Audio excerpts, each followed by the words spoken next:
Christians took this Jewish idea that everyone is made in the image of God and confronted the worst elements in Greek and Roman society. And high on their list was the Greek and Roman practice of exposing infants. Christians collected abandoned babies and raised them as their own. It was, in effect, the first large-scale fostering program. It's one of the major changes in the world as Christianity supplanted paganism was the end of the deliberate exposure of unwanted children and indeed the increasing objection to the practice of abortion because of this fundamental belief that all human life was equally valuable, that we all are made in the image of God and therefore cannot destroy each other. Christians also developed a special concern for the more than 2 million slaves of the Roman Empire. The first Christians had no social power, so the New Testament contents itself with urging masters to treat slaves as equals and urging slaves to love their masters. But as Christians gained in confidence and social influence, they expanded their goals.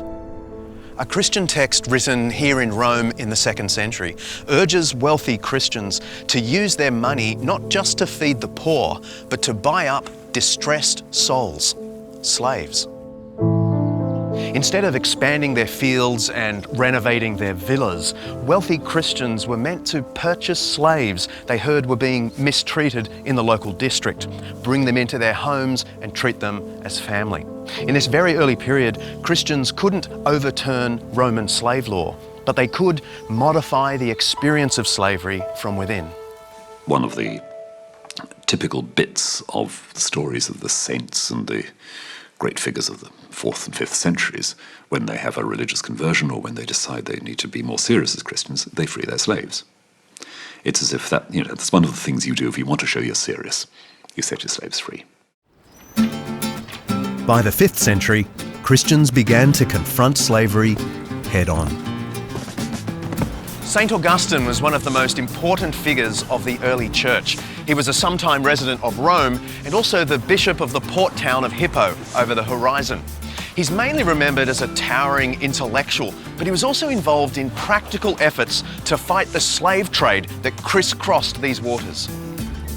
In AD 428, in a letter to a church colleague, Augustine tells of the horror of the ancient slave trade and of church efforts to thwart it.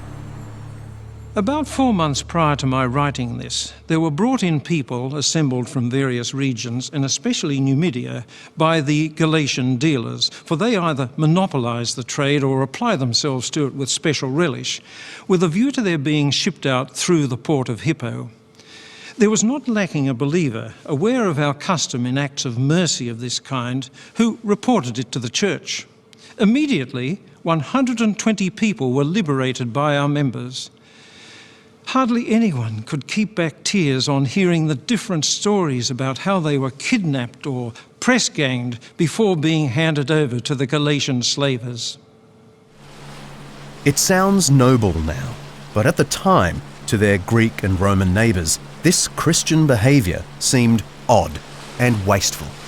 It's sadly true that Christians didn't overthrow the scourge of slavery for many more centuries.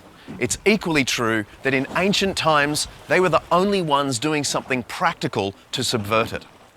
Although Judaism and Christianity begin in a world where, for example, slavery is taken for granted, both of them have what I sometimes call a long fuse. That is, they light a long fuse of argument and discovery, which eventually explodes and people realise, actually we should do something about this.